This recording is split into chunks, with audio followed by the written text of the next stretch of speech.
ইসরায়েলের বিরুদ্ধে এক হতে মুসলিম বিশ্বকে পাকিস্তানের আহ্বান। গোটা জাতির জন্য ভয়ঙ্কর তেল আবিব, সামরিক চুক্তির পরই হুঙ্কার ইসলামাবাদের। আরও শক্তিশালী হতে যাচ্ছে সৌদি তুরস্ক পাকিস্তান জোট। চুক্তিতে যুক্ত হতে পারে মিশর। গোটা মধ্যপ্রাচ্যকে নিরাপত্তা কাঠামোর আওতায় আনার পরিকল্পনা। হরমুজ প্রণালী খোলা নিয়ে নতুন সিদ্ধান্ত জানালো ইরান। যুক্তরাষ্ট্রকে জুড়ে দিল ৩ শর্ত, দাবি মানলেই খুলে দেওয়া হবে পুরো জলপথ।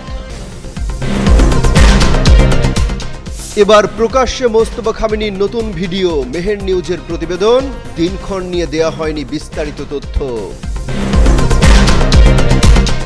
ভারত জুড়ে আলোচনায় মসজিদ থেকে মাইক সরানো ইস্যু, অবস্থান স্পষ্ট করলেন শুভেন্দু। শব্দ দূষণে মন্দির থেকেও সরানো হচ্ছে মাইক।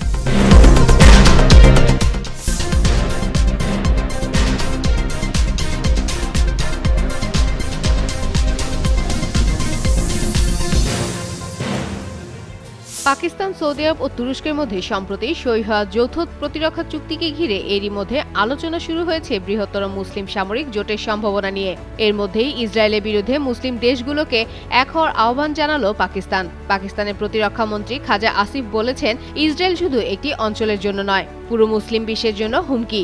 তাই দেশটির মোকাবেলায় মুসলিম দেশগুলোর একটি ঐক্যবদ্ধ সামরিক ফ্রন্ট গড়ে তোলা প্রয়োজন। শনিবার পাকিস্তানের একটি সংবাদ মাধ্যমকে দেওয়া সাক্ষাৎকারে এসব কথা বলেন খাজা আসিফ। এর একদিন আগে সৌদি আরব ও তুরস্কের সঙ্গে প্রতিরক্ষা চুক্তিতে সই করে পাকিস্তান। 3 দেশের এই সামরিক সহযোগিতাকে আরো বিস্তৃত করার ইঙ্গিত দিয়েছে তুরস্কের পররাষ্ট্রমন্ত্রী হাকান ফিদান। তিনি বলেছেন, ভবিষ্যতে আরও দেশ এই জোটে যুক্ত হতে পারে। ইসরায়েলের প্রসঙ্গে খাজা আসিফ বলেন, দেশটির নীতিতে নেতৃত্ব বদলালেও বড় কোনো পরিবর্তন আসবে না। বেনিয়ামিন নেতানিয়াহুর পরিবর্তে নাফতালি বেনেট বা অন্য কেউ ক্ষমতায় এলেও ফিলিস্তিনের প্রতি ইসরায়েলের অবস্থান একই থাকবে বলে মন্তব্য করেন তিনি। পাকিস্তানের প্রতিরক্ষা মন্ত্রীর মতে, ফিলিস্তিন সংকটের স্থায়ী সমাধান না হওয়া পর্যন্ত মুসলিম দেশগুলো ঐক্যবদ্ধ থাকা জরুরি। তার এই বক্তব্য এমন সময় এলো যখন পাকিস্তান, সৌদি আরব ও তুরস্কের নতুন প্রতিরক্ষা চুক্তিকে ঘিরে মুসলিম বিশ্বের নিরাপত্তা কাঠামো আরো শক্তিশালী হওয়ার সম্ভাবনা তৈরি হয়েছে। তুরস্কের পররাষ্ট্রমন্ত্রী ফিদান জানিয়েছেন, 3 দেশের চুক্তিটি ন্যাটো সমষ্টিগত প্রতিরক্ষা ব্যবস্থার মতো, অর্থাৎ কোনো এক সদস্য আক্রান্ত হলে বিষয়টি 3 দেশের উপরই হামলা হিসেবে বিবেচিত হবে। বদলাতে শুরু করেছে মধ্যপ্রাচ্যের নিরাপত্তার হিসাব। একদিকে বাড়ছে যুদ্ধের সংখ্যা, অন্যদিকে নিজেদের নিরাপত্তা নিশ্চিত করতে আঞ্চলিক দেশগুলোর মধ্যে বাড়ছে সামরিক সহযোগিতা। এরই মধ্যে সৌদি আরব, তুরস্ক ও পাকিস্তানের মক্কা যৌথ প্রতিরক্ষা চুক্তি ঘিরে সামনে এসেছে আরও বড় এক সম্ভাবনা। সেটি হলো এই জোটে যোগ দিতে পারে মিশরও। তুরস্কের পররাষ্ট্রমন্ত্রী হাকান ফিদানের বক্তব্যে মক্কা চুক্তির ভবিষ্যৎ নিয়ে এই ইঙ্গিতই মিলেছে। তুরস্কের সরকারি বার্তা সংস্থা আনাদোলুর এডিটর ডেস্ক অনুষ্ঠানে দেওয়া এক সাক্ষাৎকারে তিনি বলেন, এই উদ্যোগকে শুধু 3 দেশের মধ্যে আটকে রাখতে চান না প্রেসিডেন্ট রেসিপ তাইপ এরদোয়ান। প্রয়োজনে মধ্যপ্রাচ্যে আরও দেশকে এই নিরাপত্তা কাঠামোর আওতায় আনা হবে। ফিদান মক্কা চুক্তিকে ন্যাটো সমষ্টিগত প্রতিরক্ষা ব্যবস্থার সঙ্গেও তুলনা করেন। তার মতে, কোনো সদস্য দেশ আক্রান্ত হলে অন্য সদস্যরা তার পাশে দাঁড়াবে। ফলে জোট যত বড় হবে, সম্মিলিত প্রতিরক্ষা ক্ষমতাও তত শক্তিশালী হবে। চুক্তিতে কোনো নির্দিষ্ট দেশকে অভিন্ন শত্রু হিসেবে চিহ্নিত করা হয়নি, বরং এটি পুরোপুরি প্রতিরক্ষামূলক উদ্যোগ বলেই দাবি করেন ফিদান। 3 দেশ যৌথ সামরিক মহড়া ও প্রশিক্ষণের মাধ্যমে নিজেদের সক্ষমতা বাড়াবে। আর সেই জোটে মিশর যুক্ত হলে মক্কা প্রতিরক্ষা চুক্তি আরও বড় আঞ্চলিক শক্তিতে পরিণত হতে পারে। ফিদানের ভাষায় লক্ষ্য শুধু 3 দেশ নয়, প্রয়োজনে পুরো অঞ্চলকেই এই নিরাপত্তার ছাতার নিচে আনা। বর্তমানে মধ্যপ্রাচ্য যুদ্ধের সবচেয়ে গুরুত্বপূর্ণ ইস্যু হরমুজ প্রণালী। ইরান এ প্রণালী কার্যত বন্ধ করে রেখেছে।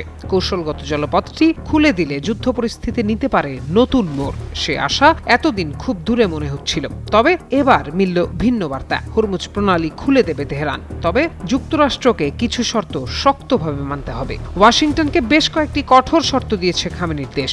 দেশটির জাতীয় নিরাপত্তা পরিষদের সচিব মোহাম্মদ বাগের জোলগাদার এসব শর্তের কথা জানিয়েছেন। ইরানের রাষ্ট্রীয় গণমাধ্যমে প্রকাশিত এক তালিকায় বলা হয়েছে, হরমুজ প্রণালী খুলতে হলে যুক্তরাষ্ট্রকে প্রথমে নৌ অবরোধ তুলে নিতে হবে, সামরিক বাহিনী প্রত্যাহার করতে হবে এবং যুদ্ধ স্থায়ীভাবে বন্ধ করতে হবে। এছাড়া সংঘাতে ইরানের যে ক্ষয়ক্ষতি হয়েছে তার ক্ষতিপূরণ দেওয়ার পাশাপাশি বিদেশে জব্দ থাকা ইরানের সম্পদও মুক্ত করার দাবি জানিয়েছে তেহরান।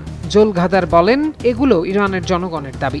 160 দিন ধরে তারা এসব দাবি জোরালোভাবে জানিয়ে আসছে। তিনি আরো বলেন, আমেরিকা আচরণ সংশোধন না না করা পর্যন্ত হরমুজ খোলা হবে না।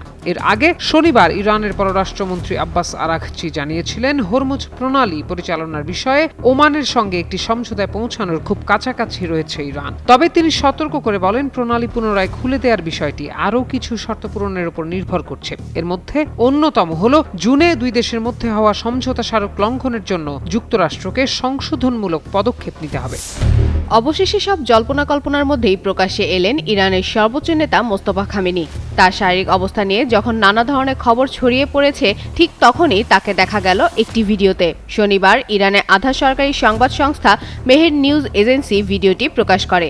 ভিডিওতে কয়েকজন ব্যক্তিকে ঘিরে মোস্তফা খামেনিকে কথা বলতে দেখা যায়। ফুটেজে তাকে স্বাভাবিক ও সুস্থ বলেই মনে হয়েছে। তবে ভিডিওটি কবে এবং কোথায় ধারণ করা হয়েছে সে বিষয়ে কোনো তথ্য দেয়নি মেহের। তাকে ঘিরে থাকা ব্যক্তিদের পরিচয়ও জানা যায়নি।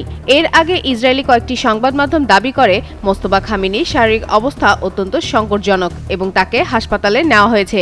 এমনকি তার গুরুতর অসুস্থতা নিয়েও নানা খবর ছড়ায়। দীর্ঘদিন জনসম্মুখে না আসায় এসব জল্পনা আরও জোরালো হয়। তবে মেহেরে প্রকাশিত এই ভিডিও সেই জল্পনায় নতুন মোড় দিয়েছে।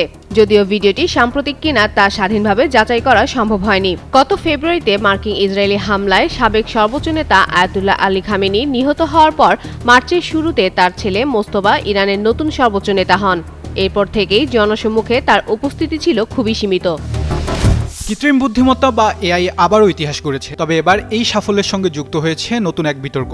বিশ্বের ইতিহাসে প্রথমবারের মতো এআই ব্যবহার করে সম্পূর্ণ নতুন কার্যকর ভাইরাস তৈরি করেছেন বিজ্ঞানীরা। যদিও এই ভাইরাস মানুষের জন্য কোনো হুমকি নয়, তবুও প্রযুক্তিটির সম্ভাবনা যেমন আলোচনায় এসেছে তেমনি অপব্যবহারের আশঙ্কাও তৈরি করেছে নতুন উদ্বেগ। গবেষণায় তৈরি হওয়া মোট 16টি নতুন ভাইরাস শুধু ব্যাকটেরিয়াকে সংক্রমিত করে। এগুলো মানুষের শরীরে সংক্রমণ ঘটাতে পারে না। সুস্থ জীবন, সুন্দর পৃথিবী। বিজ্ঞানীদের আশা ভবিষ্যতে অ্যান্টিবায়োটিক প্রতিরোধী সংক্রমণের বিরুদ্ধে লড়াইয়ে এই প্রযুক্তি গুরুত্বপূর্ণ ভূমিকা রাখতে পারে। যুক্তরাষ্ট্রের স্ট্যানফোর্ড বিশ্ববিদ্যালয়ের সহকারী অধ্যাপক ব্রায়ান হাই জানান, এটি এমন এক নতুন যুগের সূচনা যেখানে কৃত্রিম বুদ্ধিমত্তা প্রথমবারের মতো এমন একটি সম্পূর্ণ জিনগত বিন্যাস তৈরি করেছে যা কোষের ভিতরে প্রবেশ করে বংশবিস্তার করতে সক্ষম। গবেষণায় ব্যবহার করা হয়েছে ইভো 1 এবং ইভো 2 নামের বিশেষ এআই মডেল। ভাষাভিত্তিক এআই যেমন শব্দের পরবর্তী অংশ অনুমান করে, ঠিক তেমনি এই মডেলগুলো জিনগত ভাষা বিশ্লেষণ করে নতুন জিনগত নকশা তৈরি করে। ভাইরাস, ব্যাকটেরিয়া, উদ্ভিদ এবং মানুষের বিপুল পরিমাণ জিনগত তথ্য দিয়ে এসব মডেলকে প্রশিক্ষণ দেওয়া হয়। এআই প্রথমে 302টি সম্ভাব্য ভাইরাসের নকশা তৈরি করে। পরে পরীক্ষাগারে সেগুলোর মধ্যে সবচেয়ে সম্ভাবনাময় নকশাগুলো পরীক্ষা করে দেখা যায় 16টি নতুন ভাইরাস সফলভাবে কোলাই ব্যাকটেরিয়াকে ধ্বংস করতে সক্ষম হয়েছে। গবেষক স্যামুয়েল কিং জানান, পরীক্ষায় ব্যাকটেরিয়া স্তরে পরিষ্কার দাগ দেখা দেওয়ার পরই তারা নিশ্চিত হন যে ভাইরাসগুলো কার্যকর। ফলাফল প্রকাশের মুহূর্তে পুরো গবেষক দল করতালিতে ফেটে পড়ে। তবে এই যুগান্তকারী সাফল্যের পাশাপাশি সতর্ক বার্তাও দিয়েছেন বিশেষজ্ঞরা। জনস হপকিন্স বিশ্ববিদ্যালয়ের স্বাস্থ্য নিরাপত্তা কেন্দ্রের গবেষকদের মতে এখন মূল প্রশ্ন এআই দিয়ে ভাইরাস তৈরি করা সম্ভব কিনা সেটি নয়, বরং কিভাবে এই প্রযুক্তিকে এমনভাবে নিয়ন্ত্রণ করা যাবে যাতে তা কোনোভাবেই মানুষের জন্য ক্ষতিকর উদ্দেশ্যে ব্যবহার না হয়।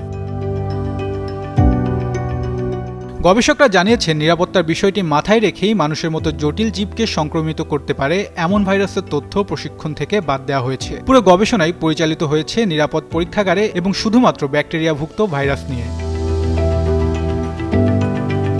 বিশেষজ্ঞদের মতে এই গবেষণা শুধু একটি বৈজ্ঞানিক সাফল্য নয়, বরং কম্পিউটার নির্ভর জীববৈজ্ঞানিক নকশা তৈরির নতুন যুগের সূচনা। ভবিষ্যতে এআই এর সাহায্যে নতুন ওষুধ, জিনভিত্তিক চিকিৎসা, রোগ প্রতিরোধী ভাইরাস এবং বিভিন্ন জটিল রোগের নতুন সমাধান উদ্ভাবনের পথ আরও বিস্তৃত হতে পারে। তবে সেই পথ যেন নিরাপদ থাকে সেটি এখন বিজ্ঞানীদের সবচেয়ে বড় চ্যালেঞ্জ। তাহসিন বর্ণ, যুগান্তর নিউজ। মধ্যপ্রাচ্যে একদিকে বাড়ছে উত্তেজনা, অন্যদিকে জোরদার হচ্ছে নতুন নতুন সামরিক সমীকরণ। ইরানে ইসরায়েল ও যুক্তরাষ্ট্রের হামলার পর আঞ্চলিক নিরাপত্তা নিয়ে যখন উদ্বেগ তীব্র, ঠিক তখনই তুরস্ক, সৌদি আরব ও পাকিস্তানের ত্রিপক্ষীয় প্রতিরক্ষা চুক্তি নতুন করে জন্ম দিয়েছে আলোচনার। শুক্রবার স্বাক্ষরিত এই চুক্তিকে স্বাগত জানিয়েছে একাধিক আরব দেশ ও মুসলিম বিশ্বে গুরুত্বপূর্ণ সংগঠন। তবে এই চুক্তি মধ্যপ্রাচ্যে চলমান ভূ রাজনীতিতে কী ধরনের প্রভাব ফেলবে তা নিয়ে আগ্রহ তৈরি হয়েছে আন্তর্জাতিক মহলে।